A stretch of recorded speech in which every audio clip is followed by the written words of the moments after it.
Ada 3 kertas di hadapan saya ni. Kita boleh jadi pendek, kita boleh jadi panjang ya. Kita boleh sampai pukul 6 habis atau kita boleh terima kasihlah Putrajaya. Tuan Yang Pertua, saya mohon mencadangkan supaya majlis ini mengambil ketetapan iaitu menurut kuasa yang ditetapkan padanya oleh subsection 11.2 Akta Kastam 1967 supaya perintah kastam dan perintah duti kastam yang dibentangkan di hadapan majlis ini sebagai kertas statut bilangan ST 185, 186, 187, 188, 189, 190, 203, 204, 205 bagi tahun 2023 disahkan. Puan Yang Dipertua, terdapat 9 perintah kastam dan perintah duti kastam di bawah Akta Kastam 1997 telah diwartakan mulai bulan Mei hingga September 2023. Saya mohon menghuraikan setiap perintah tersebut. Kertas perintah kastam duti anti lambakan sementara, kertas statut bilangan ST 185 tahun 2023. Perintah ini telah diwartakan bagi tujuan mengenakan duti anti lambakan sementara ke atas produk gulungan sejuk keluli alloy atau bukan alloy dengan kelebaran kurang daripada 1300 mm yang berasal atau diekspor dari Jepun. Berdasarkan petisyen yang difailkan oleh pengeluar tempatan, penentuan awal penyiasatan yang dijalankan oleh MITI selaku pihak berkuasa penyiasat mendapati bahawa margin lambakan produk dari Jepun telah memberi kemudaratan bersifat material pada industri besi tempatan. Oleh itu, duti anti lambakan sementara dikenakan selama 120 hari mulai 1 Jun 2023 hingga 28 September 2023. Tempoh ini bagi membolehkan pihak berkuasa penyiasat untuk meneruskan siasatan bagi menentukan sama ada kenaan duti anti lambakan wajar dilanjutkan atau ditamatkan.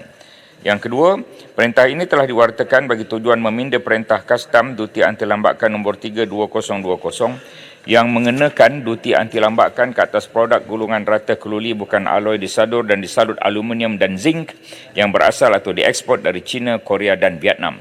MITI telah membuat penentuan muktamad kajian semula pentadbiran dan mendapati produk yang diekspor oleh sebuah syarikat pengeluar atau pengekspor dari China dan 2 syarikat dari Vietnam menunjukkan bahawa margin lambakan telah berubah dengan ketara. Oleh itu, duti anti lambakan tidak lagi dikenakan ke atas produk yang diekspor oleh syarikat-syarikat yang terlibat mulai 27 Jun 2023. Perintah ini turut mengemaskini senarai kod tarif produk dalam perintah kastam yang asal selaras dengan transposisi kod tarif baru yang dilaksanakan oleh Jabatan Kastam di bawah perintah duti kastam 2022. Ketiga, perintah kastam duti anti lambakan 2019 pindahan 2023 kertas statut bilangan ST 187 tahun 2023. Perintah ini juga telah diwartakan bagi tujuan meminda perintah kastam duti anti lambakan 2019 yang mengenakan duti anti lambakan ke atas produk gulungan sejuk besi atau keluli bukan alloy gegelung dengan kelebaran melebihi 1300 mm yang berasal atau diekspor dari China, Jepun, Korea dan Vietnam.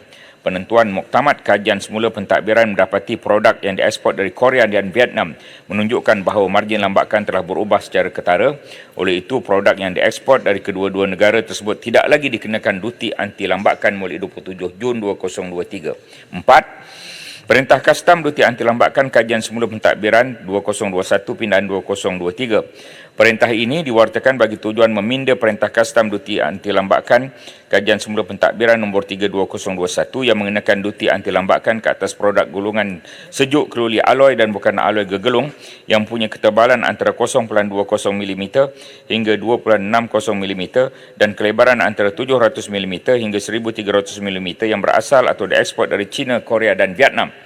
Penentuan muktamad kajian semula pentadbiran mendapati pengeksportan produk dari Korea dan Vietnam menunjukkan bahawa margin lambakan telah berubah dengan ketara. Oleh itu, duti anti lambakan ke atas produk dari kedua-dua negara tersebut tidak lagi dikenakan mulai 27 Jun 2023. Perintah 5, Perintah Kastam 2023 nombor 3 2020 pindahan kertas statut bilangan ST 189.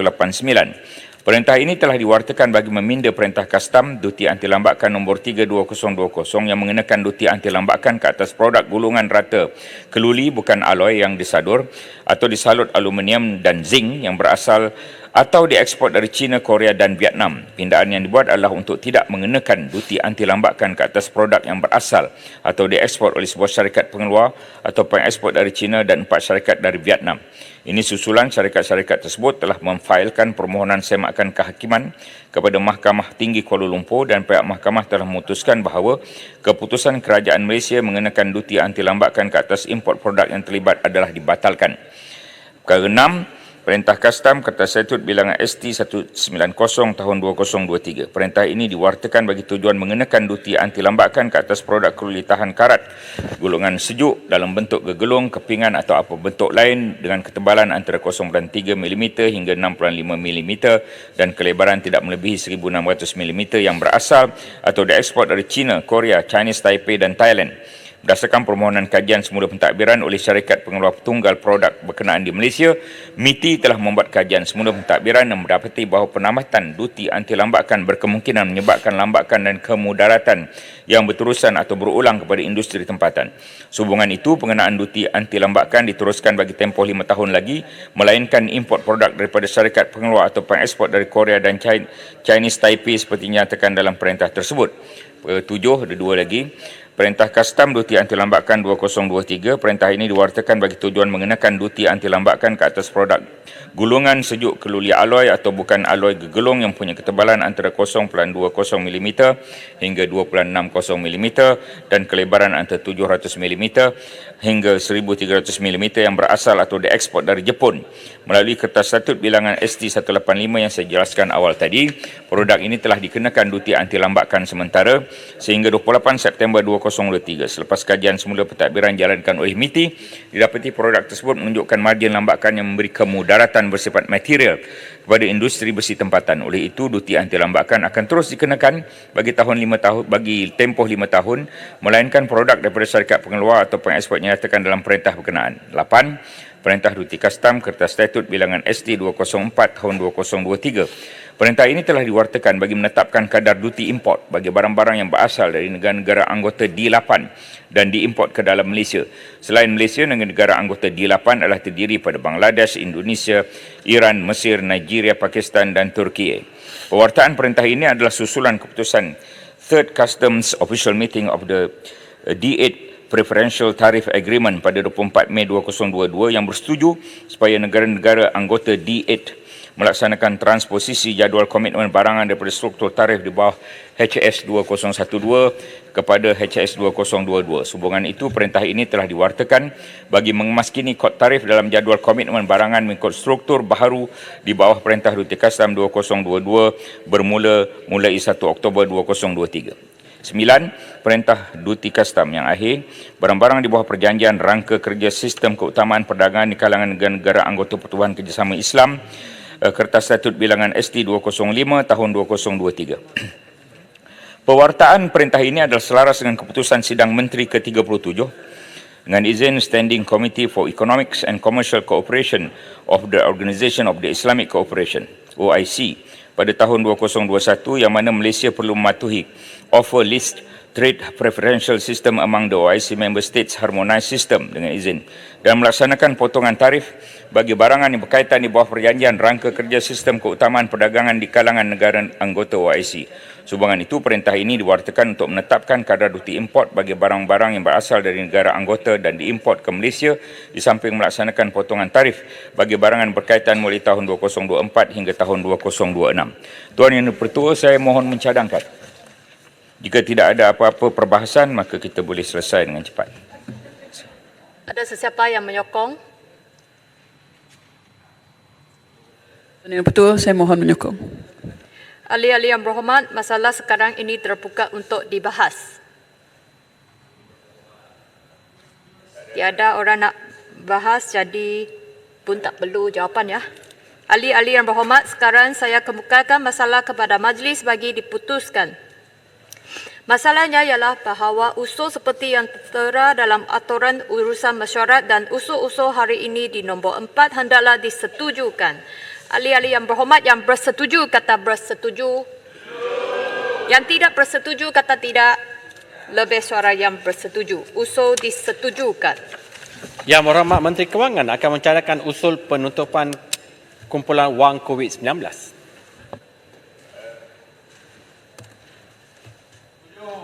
Ya, setuju.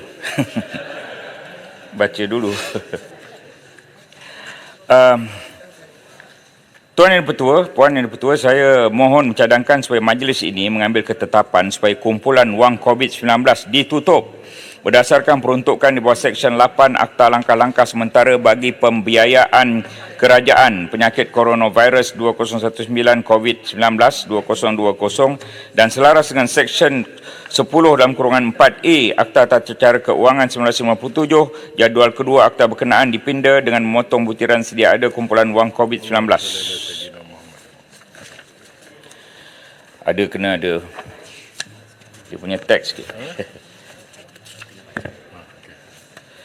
Tujuan resolusi ini ialah untuk mendapatkan kelulusan Dewan Rakyat supaya kumpulan wang COVID-19 KWC ditutup dan jadual kedua Akta Tata Cara Keuangan 1957 Akta 61 dipinda dengan memotong butiran sedia ada KWC 19 berdasarkan peruntukan Seksyen 8 Akta-Akta Langkah-Langkah Sementara bagi Pembiayaan Kerajaan Penyakit Coronavirus 2019 dan selaras dengan peruntukan Seksyen 10(4)A Akta 61. Kumpulan wang COVID-19 telah ditubuhkan di bawah Seksyen 10 Akta 61 berdasarkan peruntukan Seksyen 4 Akta 830. Kumpulan wang COVID-19 bertujuan membenarkan terimaan daripada pinjaman dipindahkan ke dalam kumpulan wang COVID-19 dan digunakan untuk membiayai pakej rangsangan dan pelan pemulihan ekonomi bagi mengurangkan impak pandemik COVID-19. Siling peruntukan COVID-19 telah dipinda daripada 45 bilion kepada 65 bilion dan seterusnya kepada 110 bilion. Perincian perbelanjaan kumpulan wang COVID-19 adalah seperti berikut. Tahun 2020, 38 bilion ringgit. 2021, 37.7 bilion ringgit.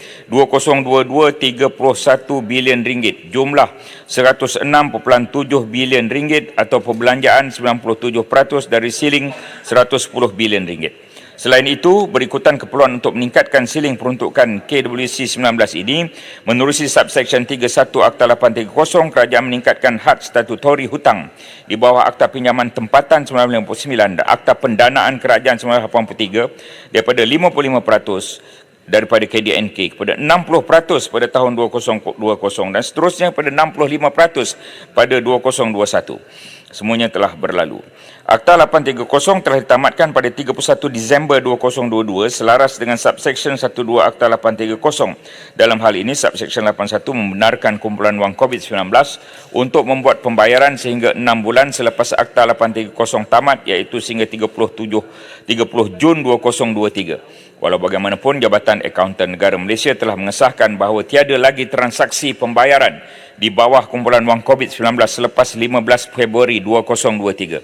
Berikutan tamat tempoh kuat kuasa Akta 830 ini juga, had statutori hutang telah dikekalkan pada paras 65% kepada KDNK menerusi pewartaan perintah baharu yang berkuat kuasa mulai 1 Januari 2023, iaitu Perintah Pinjaman Tempatan, had statutori pinjaman dan pendanaan kerajaan. Penutupan kumpulan wang COVID-19 adalah wajar dilaksanakan memandangkan keadaan negara kini dalam fasa peralihan ke endemik dan pembayaran bagi perbelanjaan di bawah kumpulan wang COVID-19 semuanya telah selesai sepenuhnya. Mesyuarat Jemaah Menteri pada 9 Ogos 2023 telah bersetuju supaya kumpulan wang COVID-19 ditutup dan jadual kedua Akta 61 dipinda bagi mengeluarkan kumpulan wang COVID-19. Datuk Yang Pertua, penutupan kumpulan wang COVID-19 tidak memberi sebarang implikasi keuangan pada kerajaan kerana penutupan kumpulan wang COVID-19 hanya melibatkan pemindahan baki wang daripada kumpulan wang COVID-19 kepada kumpulan wang pembangunan. Selaras dengan subseksyen 82 Akta 830 menyatakan apa-apa baki wang dalam KWC 19 hendaklah dibayar oleh Menteri ke dalam KWP, kumpulan wang pembangunan. Sekiranya masih terdapat pemulangan semula wang KWC yang tidak dapat dibelanjakan setelah kumpulan wang ini ditutup, wang tersebut juga akan dimasukkan kepada kumpulan wang pembangunan. Sehubungan dengan itu, dicadangkan usul untuk mendapatkan kelulusan Dewan Rakyat supaya kumpulan wang COVID-19 ditutup dan jadual kedua Akta Tata Cara Keuangan 1957 dipinda dengan memotong butiran sedia ada berdasarkan peruntukan Seksyen 8 Akta Langkah-Langkah Sementara bagi Pembiayaan Kerajaan 2020 dan selaras dengan peruntukan Seksyen 104A Akta 61. Mohon dipersetujui. Ada yang berhormat. Tuan Yang Pertua, terima kasih. Perkara yang penting yang ingin saya nyatakan di sini daripada apa yang disebut oleh Taiping ialah mengenai senarai laporan terperinci. Maka saya ingin membacakan senarai. Apakah yang digunakan wang sebanyak 106 bilion itu? Pertama, program subsidi upah, insentif pengekalan pekerjaan dan pengambilan pekerja dan bantuan latihan 24.256 bilion. Kedua, bantuan perhatian nasional 39.96 bilion. Projek berskala kecil 6 bilion. Program kemahiran peningkatan kemahiran 1.2 bilion. Pembiayaan PKS penjana 180 juta. Geran prihatin PKS 5.991 bilion. Pinjaman mikrokredit di bawah Bank Simpanan Nasional dan Tekun Nasional 1.28 bilion. Peruntukan bagi perbelanjaan berkaitan COVID-19 5.325 bilion. Dana jaminan makanan 579 juta. Dana penjana nasional 600 juta.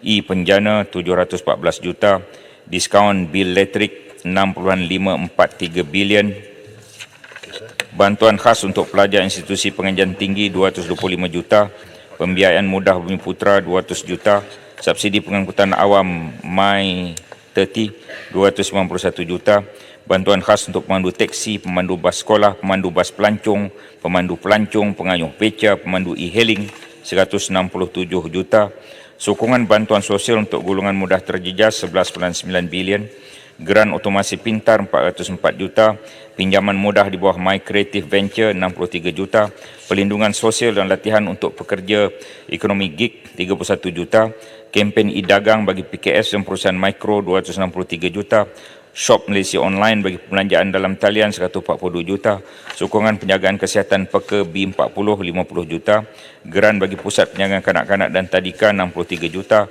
dana kandungan digital 73 juta, bantuan untuk pertubuhan bukan kerajaan 65 juta, pendigitalan penyampaian perkhidmatan kerajaan 30 juta, dana pemasaran cendana 18 juta, pusat senti PKS My Assist 5 juta, jumlah 106.709 bilion, dana 110 bilion. Jadi itulah bakinya yang ditanyakan oleh Berwas. Itu saja. Jika ada salah guna kuasa akan ada tindakan, dan kita tahu bahawa jabatan telah mengeluarkan, Jabatan Ketua Audit Negara dah ada mengeluarkan laporan Ketua Audit Negara 2022 baru-baru ini. Dalamnya mungkin ada sentuhan tentang perkara yang berkaitan, dan kita akan membangkitkan perkara itu dan membahaskannya pada sesi akan datang pada bulan Februari, tak silap saya, mengenai laporan Ketua Audit Negara jika ada disentuh perkara yang tidak benar, yang tidak berlaku, yang tata kelola keuangan dan sebagainya itu. Itu saja jawapan saya, Tan Sri. Baik, terima kasih. Yang berhormat, sekarang saya kemukakan masalah ke majlis bagi diputuskan. Masalahnya ialah bahawa usul seperti tertera dalam aturan mesyuarat, aturan urusan mesyuarat dan usul hari ini di nombor 5 hendaklah disetujukan.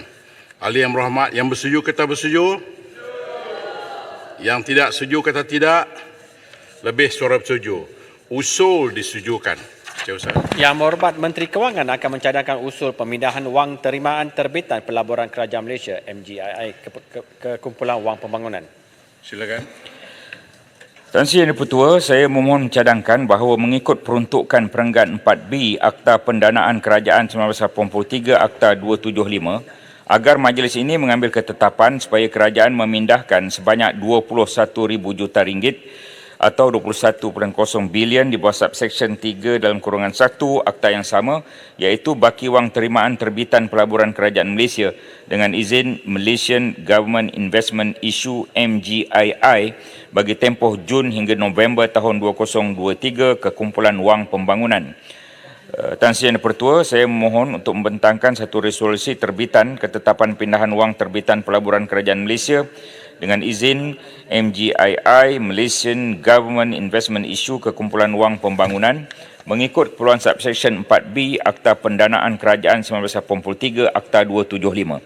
Resolusi ini dibentangkan supaya kerajaan memindahkan baki wang terimaan terbitan pelaburan kerajaan Malaysia dengan izin MGII bagi tempoh Jun hingga November tahun 2023 sebanyak 21,000 juta ke kumpulan wang pembangunan untuk pembiayaan keperluan perbelanjaan pembangunan tahun 2023. Kumpulan wang pembangunan ialah satu kumpulan wang amanah kerajaan yang ditubuhkan di bawah Akta Kumpulan Wang Pembangunan 1966 bagi tujuan membiayai projek pembangunan. Sumber kumpulan wang pembangunan diperoleh melalui pindahan antaranya dari akaun pinjaman disatukan yang terdiri daripada terimaan terbitan sekuriti kerajaan Malaysia dengan izin Malaysian Government Securities MGS, terbitan pelaburan kerajaan Malaysia, Malaysian Government Investment Issue MGII, bil pembendaraan dan pinjaman luar negeri. Subsection 4B Akta 275 memperuntukkan bahawa terimaan daripada terbitan pelaburan kerajaan Malaysia dengan izin Malaysian Government Investment Issue hanya boleh dipindahkan kepada kumpulan wang pembangunan setelah mendapat kelulusan Dewan Rakyat dengan resolusi yang saya bacakan ini. Untuk makluman ahli yang berhormat, tujuan utama terbitan berasaskan prinsip syariah ini adalah untuk membangun dan mengembangkan pasaran kewangan Islam. Tan Sri Yang Pertua, dengan ini saya memohon mencadangkan resolusi berkaitan ketetapan pemindahan baki wang terimaan terbitan pelaburan kerajaan Malaysia dengan izin Malaysian Government Investment Issue MGII bagi tempoh Jun sehingga November tahun 2023 sebanyak 21,000 juta atau 21 bilion ringgit ke kumpulan wang pembangunan. Dimohon agar pemindahan ini diluluskan oleh Dewan Rakyat. Ada yang